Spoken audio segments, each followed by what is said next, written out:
The Great Hall of the Galactic Council was bigger than most cities. Thousands of seats filled with creatures from across the galaxy. Some had scales, others had fur. Some floated in special tanks filled with gas. Others stood on 4 legs or 6 legs or no legs at all. But today all eyes were on one small group near the center of the room. Jake Martinez walked slowly to the speaking platform. His black suit looked plain next to the bright colors and strange shapes around him. He was 55 years old and had gray hair at his temples. His face showed no fear, even though he was about to say something that would change everything. Behind him sat the other humans. Dr. Lisa Park adjusted her glasses and looked at her notes one last time.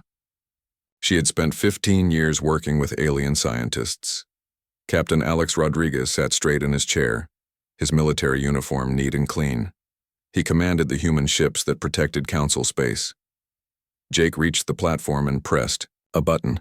His voice filled the huge room through speakers that could translate his words into hundreds of languages. "Members of the Galactic Council," Jake began. His voice was steady and calm. "I am here today to make an important announcement.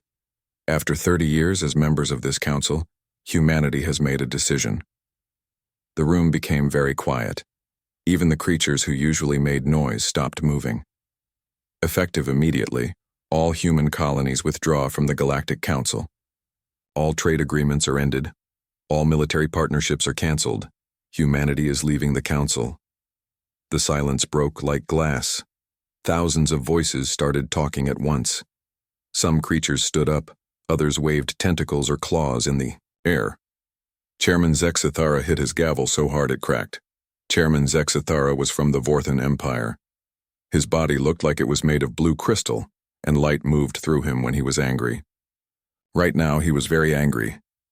"Ambassador Martinez," the chairman said, his voice cutting through the noise. "This is highly irregular. You cannot simply announce withdrawal without proper procedures." Jake looked up at the chairman without blinking. "We have followed all procedures, Chairman.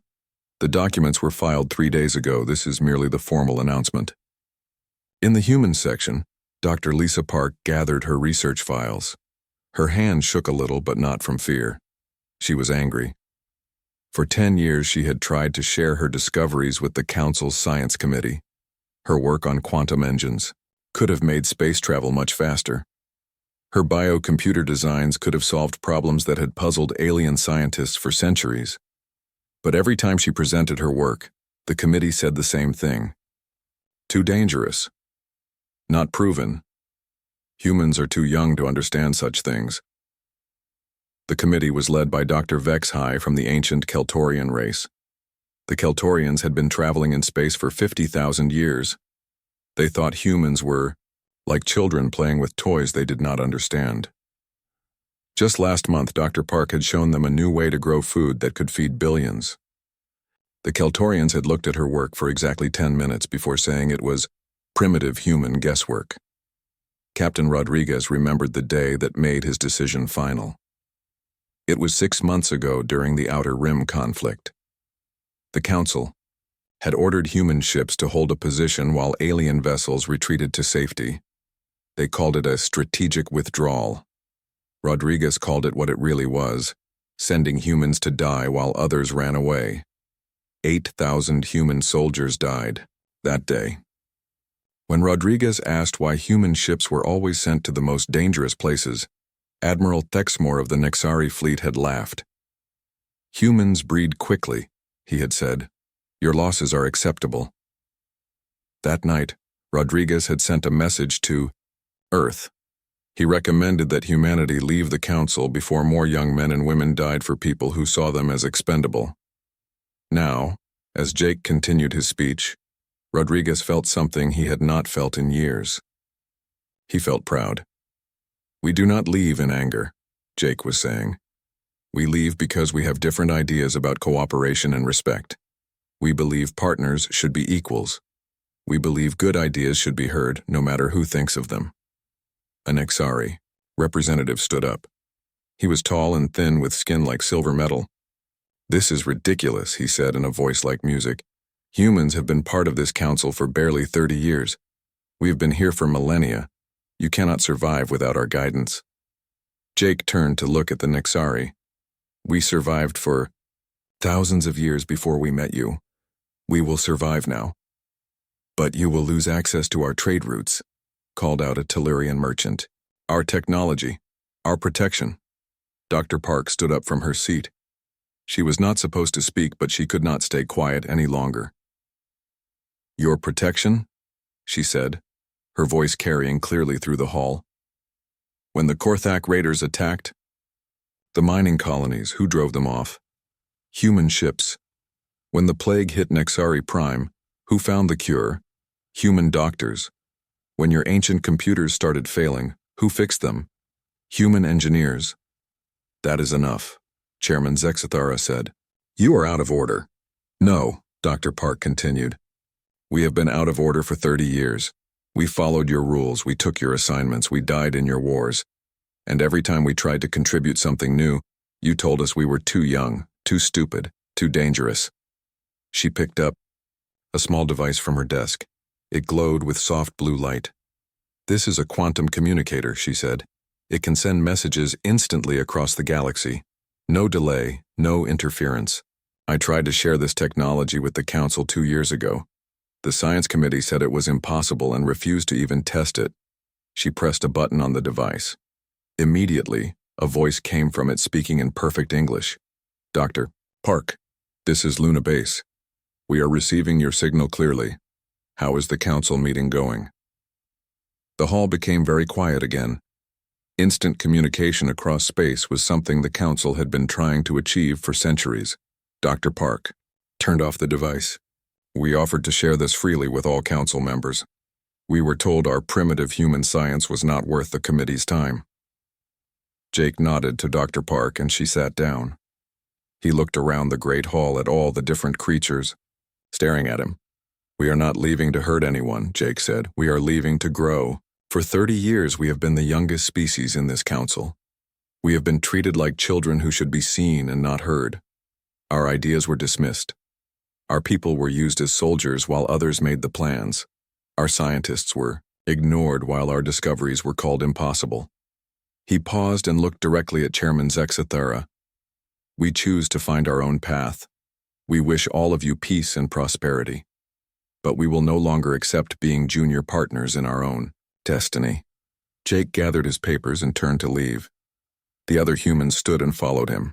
As they walked toward the exit, some council members started talking loudly. They will be back within a year, said a Keltorian representative. Humans are too emotional. They will realize they need us. Let them go, said another voice. Good riddance to their constant complaining. But not everyone was so confident. Ambassador Corvain of the Miran Collective watched the humans leave with worry in his large eyes. He remembered how human doctors had saved his daughter from a rare disease. The council's best physicians had said nothing could be done, but Dr. Susan Blake had worked for months to find a cure. As the great doors closed behind the human delegation, Chairman Zexathara called for order. The council will continue its work, he announced. This minor disruption will not affect our operations. I call for a vote to formally accept humanity's withdrawal. The vote was unanimous. 46 species voted yes. Only the humans would have voted no, but they were already gone. Outside the council building, Jake Martinez looked up at the alien sky filled with 3 moons. Tomorrow, the last human ships would leave council space forever. He wondered if they were making the right choice. Then he thought about Dr. Park's quantum communicator, and Captain Rodriguez's dead soldiers and all the times human voices had been silenced in that great hall. Yes, he decided. It was time to see what humans could do on their own. 3 months had passed since Jake Martinez walked out of the council chambers. The galaxy was starting to feel different, though most aliens did not understand why yet. Lieutenant Commander Sam Turner stood on the observation deck of New Geneva Station, watching the last human transport ship prepare for departure. The massive station had been humanity's biggest trading post in council space. Now it was almost empty. Sam was 38 years old and had spent half his life on this station. He knew every corridor, every shop, every family that lived here. Today he was turning off the lights and locking the door. All civilians are aboard the transport ships, reported Sergeant Karen Mills over the radio. The last group of families just left Dock 7. Sam nodded, even though she could not see him. Below his feet, he could feel the station's power systems shutting down one by one. The artificial gravity would stay on until the very end, but everything else was going dark. Through the big windows, Sam could see alien ships arriving at the docking bays. Keltorian merchants and Nexari traders had come to do business as usual. They found empty shops and powered down equipment instead. One group of Tellurian businessmen floated outside Dock 3 in their environmental suits, clearly confused. They kept trying to activate the docking clamps, but nothing happened. The dock had been shut down an hour ago. Sam's radio crackled again. "Commander, we have some visitors at the main entrance, a group of Moran scientists. They want to speak with Dr. Adams." Dr. Rachel Adams was still packing her laboratory on level 15. She had worked with the Myran science team for almost 15 years. Together, they had been very close to solving a genetic disease that had killed millions of Morans over the centuries. "Tell them I will be there in 10 minutes, Sam said into his radio. He took one last look at the busy space around the station. Hundreds of alien ships moved back and forth, carrying goods and passengers between different worlds. For 30 years, human ships had been part of this traffic. Now there were only alien vessels. Sam turned and walked toward the central lift. His boots echoed in the empty corridor. All the shops were closed. All the restaurants were dark. The human families who had made this place alive were gone. When the lift reached level 15, Sam found Dr. Adams in her laboratory. She was a small woman with short brown hair and tired eyes. Around her, boxes of research materials sat ready for transport. "The Mirans are here," Sam told her. Dr. Adams stopped packing and looked at him. "I know. I have been expecting them." 3 Miran scientists waited in the station's main conference room. Mirans looked almost human, except their skin was pale blue and they had large black eyes. The leader of the group was Dr. Kethmar, who had worked with Dr. Adams for over a decade. "Rachel," Dr. Kethmar said when she entered the room. His voice was sad. "Please tell me this is not really happening." Dr. Adams sat down across from him. "I am sorry, Keth, we are leaving." "But the research," said another Miran scientist. "We are so close to finding the cure. My own daughter has the disease. She could die without your work." Dr. Adams felt her chest tighten. She had met this scientist's daughter many times. The little girl was only 8 years old. "I submitted our research to the Council's medical committee 6 months ago," Dr. Adams said quietly. "They rejected it.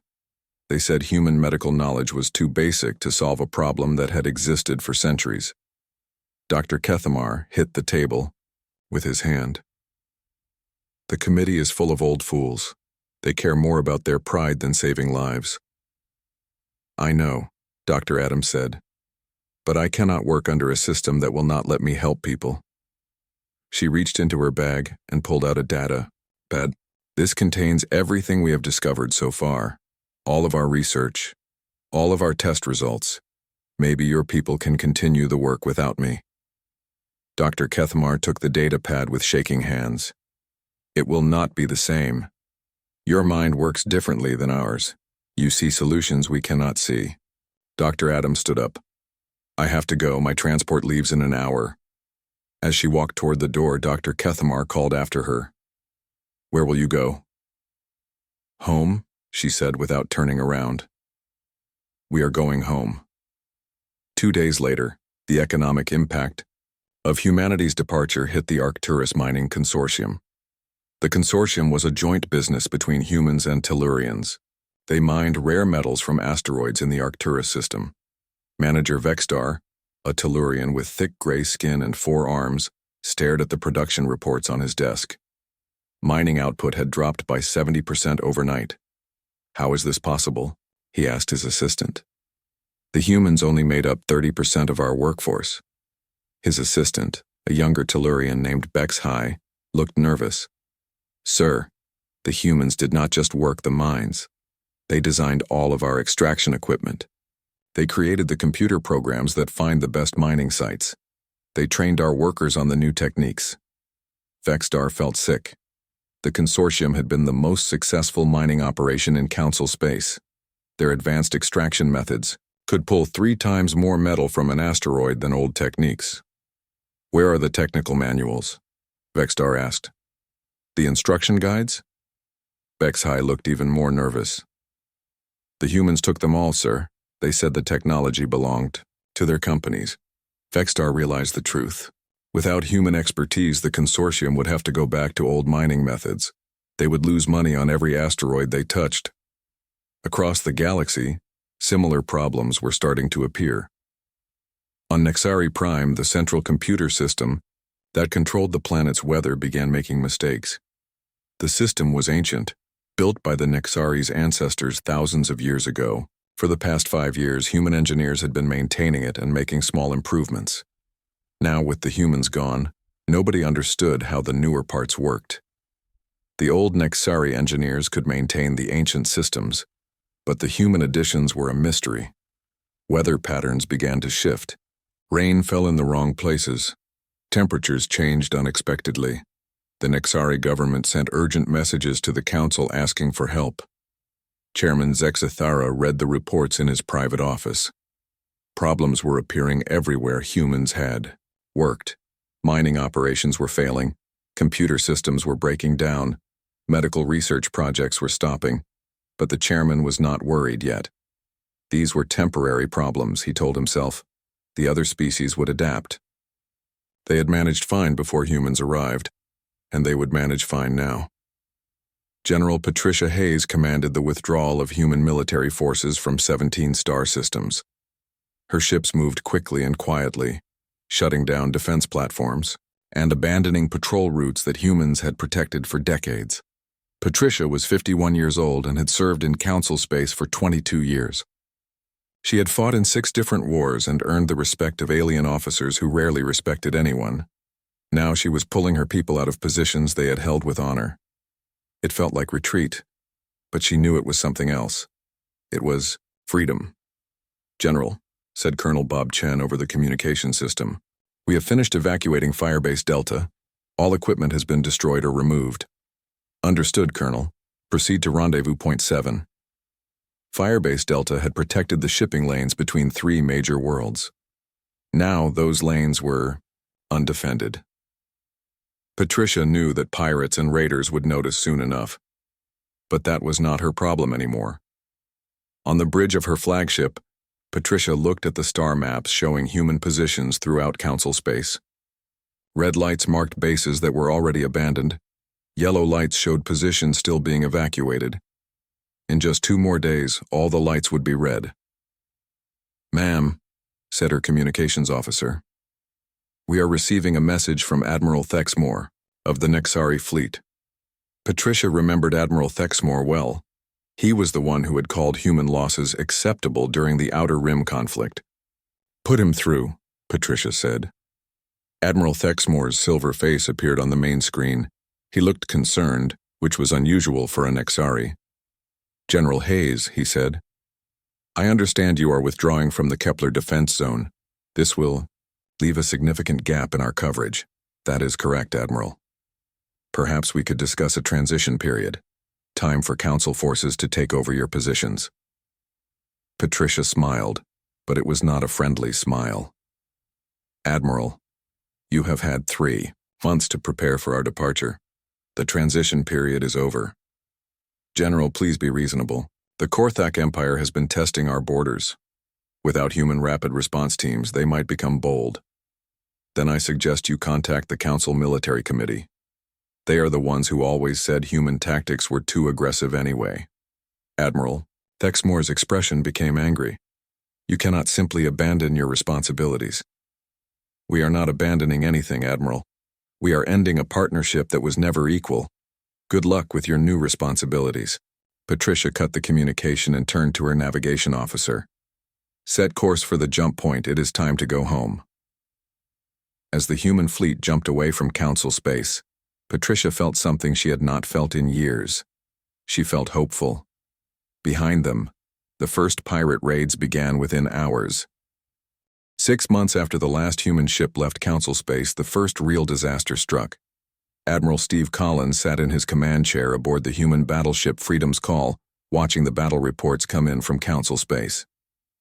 He was no longer part of the Council military, but old habits made him pay attention to galactic news. The Corach Empire had launched what they called the HFY War. 3 Council worlds were under attack at the same time. The Corachs were not particularly advanced, but they were smart enough to know an opportunity when they saw one. "Sir," said his communications officer, Lieutenant Amy Foster, "we are receiving emergency broadcasts from the Council fleet. They are requesting immediate assistance." Steve looked at the tactical display showing the battle. Council ships were scattered across 3 different star systems, trying to defend all 3 worlds at once. It was exactly the kind of mistake Steve had warned them about for years. "Any response from Council High Command?" Steve asked. "Admiral Thexmore is requesting permission to concentrate all forces on defending Nexari Prime. He wants to abandon the other 2 worlds." Steve shook his head. The old Nexari admiral still thought like he was fighting wars from 1,000 years ago. Concentrate everything in one place and hope the enemy gets tired. "What would you do, sir?" asked Lieutenant Foster. Steve studied the display for a moment. "Hit-and-run attacks on their supply lines. Force them to split their attention. Use fast ships to strike their rear positions while they are focused on the main assault." It was basic human military doctrine. Keep moving. Keep the enemy guessing. Never let them settle into a comfortable position. But the Council military did not think that way. They had fought the same way for centuries. Big fleets, direct attacks. Whoever had the most ships usually won. "Sir?" Lieutenant Foster said quietly. "Should we offer to help?" Steve looked at her for a long moment. She was young, maybe 25 years old. She had joined the human fleet just before they left Council space. "Lieutenant, how many times did Council commanders ignore our tactical advice?" "I do not know the exact number, sir." "Every time," Steve said. "Every single time we suggested a different approach. They told us humans were too new to understand proper military strategy." Through the view screen, Steve could see distant flashes of light. Even from this far away, they could detect the energy, signatures of ships exploding. They made their choice, Lieutenant, now they have to live with it. 2 days later, the second disaster hit. Engineer Katie Mason was working in her laboratory on Luna Base when the emergency alert came through. She was 34 years old and had spent the last 8 years studying the ancient technology that kept the Council's civilization running. "Katie," said her supervisor, Dr. Mark Williams, running into the lab, "did you see the news from the Builder's Gate?" Katie looked up from her work. The Builder's Gate was a massive space station that controlled faster-than-light travel for most of Council space. It was older than any current civilization, and nobody really understood how it worked. "What happened?" "Complete system failure. The gate network is down. No ships can jump between systems." Katie felt her stomach drop. 3 years ago, she had identified a critical problem with the gate's power regulation system. She had written a detailed report explaining how the ancient systems were slowly degrading and would eventually fail catastrophically. The Council's engineering committee had dismissed her report as human paranoia about perfectly functioning systems. "How bad is it?" Katie asked. "Travel times between major systems just increased from hours to months. The entire Council economy depends on fast travel. Without the gate network, they are back to using slow hyperdrive ships." Katie pulled up her old files on her computer. Her solution was still there, unused and ignored. The fix would have taken 6 months of careful work, but it would have prevented exactly this kind of failure. "Can they repair it?" she asked. Dr. Williams shook his head. "They do not understand the technology well enough. The original builders disappeared millions of years ago. The Council has been maintaining the gates through trial and error for centuries, and now they are paying the price." Katie thought about all the Council engineers who had laughed at her concerns. Dr. Vexhai of the Keltorians had actually said that human minds were too simple to understand technology that had worked perfectly for millions of years. Now that same technology was dead, and the galaxy was paying the price. The economic collapse happened faster than anyone expected. On the trading world of Nexus 7, merchant captain Lisa Brady watched alien traders panic as news of the gate failure spread. Lisa was not supposed to be in council space anymore, but she had been delivering a final cargo shipment when the crisis hit. "Captain," said her first officer, Mike Johnson, "the local authorities want to impound our ship. They say all vessels are needed for emergency supply runs." Lisa looked out at the chaos in the spaceport. Hundreds of alien ships sat grounded, their crews arguing with port officials. Without the gate network, most of these ships could not reach their home systems. For months, "Tell the authorities we are leaving in 1 hour," Lisa said. "If they want to stop us, they can try." Mike looked worried. "Captain, they have military ships in orbit. Old, slow military ships that cannot catch us if we use our quantum jump drive." Lisa's ship, the Wandering Star, was equipped with the new human technology that Dr. Park had tried to share with the Council. While Council ships were stuck using ancient hyperdrive systems, human vessels could jump instantly between quantum gates. As the Wandering Star prepared to leave, a group of Nexari officials rushed onto the docking platform. "Captain Brady," called the lead official, a tall Nexari with silver skin. "Please, we need your help. Our medical supplies cannot reach the outer colonies without the gate network." Lisa stopped at the airlock. "What kind of medical supplies?" "Medicine for the Zephyrian plague. It has been spreading through the outer worlds. Without regular deliveries, thousands will die." Lisa felt her anger rising. "The same plague that Dr. Susan Blake warned you about 2 years ago?" The Nexari official looked confused. "I do not know that name. She was a human doctor. She identified the plague mutation and developed a treatment protocol. Your medical committee rejected her research without even testing it. Please, Captain, people are dying." Lisa looked at the desperate alien officials. Part of her wanted to help, but she remembered all the times humans had offered help only to be turned away. "I am sorry," she said finally. "But this is not my problem anymore." The Wandering Star lifted off and jumped away, leaving the stranded aliens behind. The military situation grew worse by the day. General Rob Patterson read the intelligence reports from his office on Earth. The Corach Empire had taken 2 of the 3 worlds they attacked. Council forces were in full retreat, but the real problem was not the Corachs. The real problem was that pirate groups throughout the galaxy had noticed how weak Council defenses had become. "General," said his aide, Colonel Janet Price, "we are receiving reports of raider attacks in 17 different systems. The Council cannot respond to all of them." "What about their rapid response teams?" "They do not have any, sir. We were their rapid response capability." Rob remembered the arguments he had with Council military planners. They had always insisted that massive fleets were better than small, fast strike forces. Rob had tried to explain that sometimes you needed to hit hard and fast before the enemy could react. The Council had called his ideas typically human and unsuitable for civilized warfare. Now pirates were hitting supply convoys and jumping away before Council. Ships could even respond. Entire trade routes were becoming too dangerous to use. "Sir," Colonel Price continued, "Chairman Zexthera is requesting a meeting with human military leadership." "For what purpose?" "He wants to discuss temporary military cooperation during the current crisis." Rob almost laughed. For 30 years, the Council had treated human military officers like junior partners who should be grateful for the chance to die for alien causes. Now they wanted cooperation. "Send a message to the chairman," Rob said. "Tell him that human military forces are busy protecting human colonies and cannot spare resources for Council operations." "Yes, sir." As Colonel Price left to send the message, Rob looked at the star charts on his wall.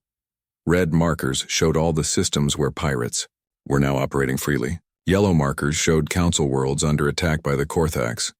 3 months ago, most of those markers would have been green, protected by human patrol ships and rapid response teams. Now the Council was learning what the galaxy looked like, without human protection. On the Council homeworld, Chairman Zexthara stood before the emergency assembly. His crystalline body flickered with stress patterns as he addressed the gathered representatives. "The current crisis is temporary," he told them. Our engineering teams are working to restore the gate network. Our military forces are adapting to the new challenges. But even as he spoke, Zexthara knew the truth. The Council was failing. Their ancient systems were breaking down. Their military was unprepared for modern threats. Their economy was collapsing without fast travel, and the humans who might have helped them were gone.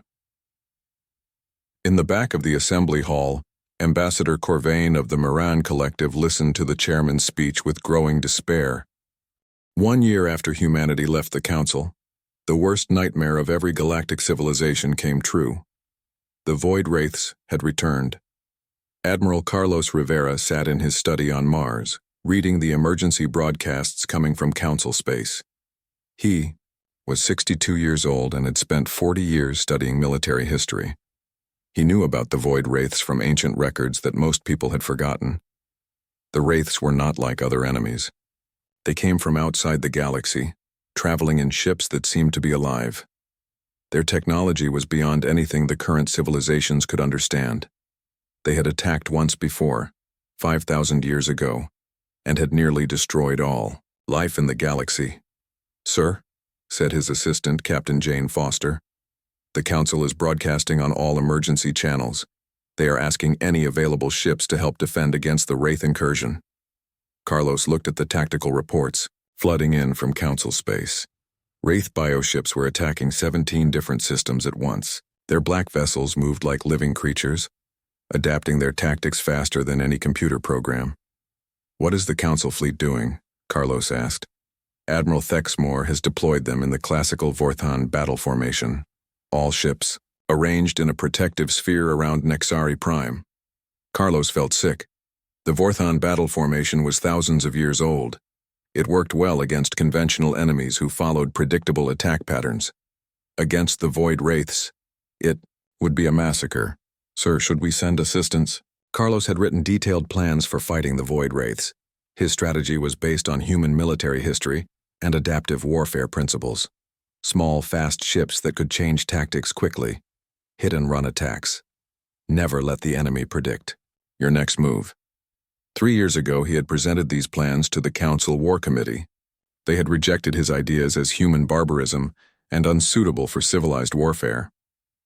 "Captain Foster," Carlos said slowly, "how many times did the Council Military Committee listen to our tactical advice?" "Never, sir." "That is correct. Never. They preferred their ancient formations and traditional strategies. Now they can use them." Captain Foster looked uncomfortable. "Sir, billions of people could die." "Yes, they could. And that is a tragedy. But it is not our responsibility anymore." Carlos walked to his window and looked out at the red surface of Mars. In the distance, he could see human ships practicing new combat maneuvers. Ships equipped with quantum drives and bioneural computers that could adapt their tactics in real time. The humans had learned from being rejected by the Council. They had developed their own military doctrine, their own technology, their own way of fighting. And now the Council was facing an enemy that their traditional methods could not defeat. The Battle of Kepler's Gate lasted 4 hours. Dr. Ben Foster monitored the battle from his laboratory on Europa. He was a former Council military advisor who had specialized in alien combat psychology. Now he worked for human intelligence, analyzing threats to human space. "The Wraith bioships are adapting to Council tactics faster than expected," he reported to his supervisor. "They identified the weakness in the Vorthan formation within minutes. The formation relied on overlapping fields of fire from ships arranged in a perfect sphere. It was beautiful and mathematical, and had worked for thousands of years against enemies who attacked in straight lines. But the Void Wraiths did not attack in straight lines. Their bioships moved like schools of fish, flowing around the formation's strong points and striking at weak spots that appeared and disappeared faster than Council gunners could track." "Casualty reports?" asked his supervisor. 60% of the Council fleet destroyed in the first 2 hours. The remaining ships are scattered and retreating." Ben watched the tactical display with professional interest and personal sadness. He had known many of the alien officers commanding those ships. Good people who had followed bad orders from commanders who could not adapt to new threats. "What about Admiral Thexmore?" His flagship was destroyed in the opening minutes. He went down with his ship, following traditional Nexari naval protocol. Ben thought about Admiral Thexmore. The alien had been arrogant and dismissive of human tactics, but he had also been brave. He had died trying to protect his people using the only methods he knew. Dr. Foster, his supervisor, continued, "We are receiving reports that the wraiths are using bioweapons against civilian populations." Ben's blood went cold. "What kind of bioweapons?" "Targeting specific genetic markers. The weapons seem designed to kill different alien species in different ways. Very sophisticated. Very deadly." Ben pulled up his old files on void wraith tactics. 5,000 years ago, the wraiths had used similar weapons. They studied their enemies carefully, learning their biology before designing perfect killing tools. "Sir, I need to check something." Dr. Rachel Adams did extensive research on alien genetics while she was working with Council species. Her immunity studies might help us understand these bioweapons. Contact her immediately. But Ben already knew what Dr. Adams would tell him. Her research had identified potential countermeasures for exactly this kind of attack. She had tried to share her findings with the Council's medical committee 2 years ago. They had rejected her work as unnecessary human paranoia, now that paranoia might be the only thing that could save the surviving alien populations. The refugee crisis began 3 days after the Battle of Kepler's Gate. Captain Sarah Johnson commanded the human cargo ship New Horizon. She was not supposed to be in Council space, but she had been monitoring the emergency broadcasts and could not ignore what she was hearing. "Captain," said her first officer, Tom Davis, "we are approaching the Nexari refugee fleet. They are requesting immediate assistance." Through the view screen, Sarah could see dozens of alien ships drifting in space. Most were damaged civilian vessels overloaded with survivors. Some were luxury cruises ships that had never been designed for long-distance travel. Others were cargo haulers carrying families who had lost everything. What kind of assistance are they requesting? Medical supplies, food, and fuel. Their bioweapons casualties are extensive. Sarah thought about her orders. Human command had been very clear. Stay out of Council conflicts. Protect human interests. Only. Do not get involved in alien wars. But these were not soldiers. These were families, children, elderly people who had done nothing wrong except be born into a civilization that had made terrible mistakes. "Tom, do we have any medical supplies aboard?" "Some, Captain, not enough for this many people. What about food and water?" "We could spare some of our emergency reserves." Sarah made her decision. "Signal the refugee fleet. Tell them we will provide what assistance we can." As the New Horizon moved closer to the alien ships, Sarah's communications officer picked up a weak transmission. "Captain, I am receiving a message from one of the refugee ships. It is Ambassador Corvain of the Miran Collective." Sarah remembered that name. Ambassador Corvain had been one of the few council members who had treated humans with respect during their membership. "Put him through." Ambassador Corvain's blue face appeared on the main screen. He looked exhausted and desperate. "Captain Johnson," he said in a weak voice, "I did not expect to see human ships in this area." "We heard your distress calls, Ambassador. We are here to help." "Help?" Corvain looked confused. "But your people left the Council. We treated you badly. We ignored your advice. We rejected your offers of friendship." Sarah felt her throat tighten. "That does not mean we want to see innocent people suffer." "My daughter is dying, Captain. The wraith bioweapons targeted Miran physiology specifically. Our doctors do not know how to treat the symptoms. We might be able to help with that. We have a doctor aboard who studied Miran biology." For the first time in days, hope appeared in Ambassador Corvain's large eyes. As the New Horizon began transferring medical supplies to the refugee ships, Sarah received a priority message from Human Command. "Captain Johnson, you are ordered to return to human space immediately. Do not provide assistance to Council refugees." Sarah looked at the screen for a long moment. Then she turned off the communication system. "Tom, how long will it take to treat the worst casualties?" "At least 6 hours, Captain. Then we have 6 hours. After that, we head home." As human medical teams worked to save alien lives, Sarah wondered if her people were making the right choice. The aliens had rejected humanity when they needed friends. Now humanity was rejecting the aliens when they needed help. But some things were more important than politics. On the council homeworld, Chairman Zexathera sat alone in his private chambers. His crystalline body flickered with stress patterns as he read the latest casualty reports. 17 worlds lost to the void wraiths. Millions dead from bioweapon attacks. The refugee crisis growing worse every day. The gate network still broken. Pirates raiding supply convoys with no effective response. The Galactic Council was collapsing. A soft chime indicated someone was requesting entry to his chambers. "Come in," he said wearily. Ambassador Corvain entered, still weak from his experience with the refugee fleet. His blue skin looked pale and his large eyes were filled with pain. "Chairman," Corvain said, "I have a proposal." "What kind of proposal?" "We must ask the humans to return." Zexathera's crystalline body flared with anger. "Absolutely not. The Council does not beg." The Council ship Reconciliation arrived at the edge of human space on a cold Tuesday morning. The ship's hull was scarred from recent battles with void wraith bioships. Its engines barely worked. Its crew was exhausted and desperate. Ambassador Jake Martinez stood on the bridge of the human dreadnought Liberty's Edge, watching the alien vessel approach. He was 56 years old now, and his hair had turned completely gray during the year since humanity left the Council. But his eyes were still sharp and his voice was still strong. "Sir," said his communications officer, Lieutenant Kelly Adams, "the Council ship is requesting permission to dock."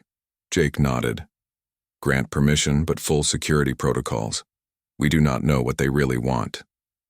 The Liberty's Edge was nothing like the ships humanity had operated during their Council membership. This vessel incorporated all the technological advances the Council had once rejected.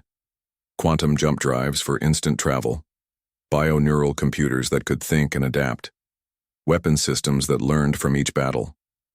Chairman Zexathera led the Council delegation aboard the human ship. His crystalline body was dim with exhaustion and stress. Behind him walked Ambassador Corvain of the Miran Collective, Admiral Vextai of the remaining Nexari fleet, and Dr. Melkar of the Keltorian Science Council. Jake met them in the main conference room. The chamber was simple and functional, very different from the elaborate meeting halls the Council preferred. Human design focused on efficiency rather than ceremony. "Chairman Zexathera," Jake said formally. "Welcome aboard the Liberty's Edge." The key chairman looked around the room with obvious discomfort. Everything here reminded him of how much human technology had advanced since they left the Council. "Ambassador Martinez," the chairman began, his voice weak. "We come seeking humanity's return to the Galactic Council." Jake sat down across from the alien delegation. His expression showed no emotion. "After 1 year, you have decided you want us back? The galaxy needs your species' unique capabilities," Admiral Vextai said. His silver skin was marked with scars from recent battles. "The void wraiths are destroying everything we have built. Our traditional methods cannot stop them." Dr. Lisa Park entered the conference room carrying a datapad. She was now humanity's chief science advisor and had spent the last year developing technologies the Council had once called impossible. "Dr. Park," Chairman Zexathera said, recognizing her. "Perhaps you could explain your recent advances in quantum drive technology." Dr. Park looked at Jake, who nodded. She activated a holographic display that showed the latest human starship designs. "Our quantum drive systems allow instant travel between any 2 points in the galaxy," she said. "No gates required, no network infrastructure. Each ship can jump independently." The alien delegates stared at the display in amazement. Travel without the ancient gate network was something they had believed impossible. "This technology could revolutionize galactic civilization," Dr. Melkar whispered. "It already has," Dr. Park replied. "Human space now contains over 200 colonies connected by quantum gates. Our trade network operates completely independently of Council infrastructure." Captain Alex Rodriguez entered the room wearing the uniform of an admiral. His promotion reflected humanity's new military structure, built around rapid response and adaptive tactics. Admiral Rodriguez, Chairman Zexthara said. We have heard reports of human success against void wraith incursions. Our intelligence suggests a 94% success rate. Alex nodded. That is correct. Human forces have engaged wraith bioships 17 times in the past 6 months. We have won every engagement. How is this possible? Admiral Vextai asked. Our fleets cannot even slow them down.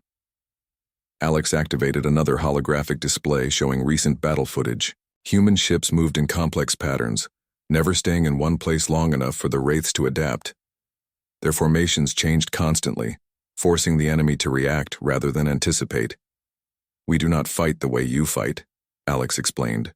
We do not use rigid formations or predictable tactics. Our bioneural computers allow our ships to coordinate in real time, adapting to enemy behavior faster than they can counter-adapt. These are the same tactics you proposed to our war committee 3 years ago, Admiral Vextai said quietly. Yes, Alex replied. The same tactics you called human barbarism. The room became very quiet. The alien delegates looked uncomfortable, as they remembered their past dismissal of human military doctrine.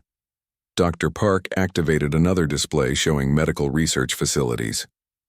Our doctors have also developed countermeasures for wraith bioweapons, she said. Broad-spectrum treatments that can neutralize most genetic targeting systems. Ambassador Corvain leaned forward desperately. Dr. Park, my people are dying from these weapons. Millions of Morans have already been lost. Could your treatment save them? Dr. Park looked at him with sympathy. Possibly, but this research is based on work that Dr. Rachel Adams tried to share with your medical committee 2 years ago. Work that was rejected as unnecessary human paranoia.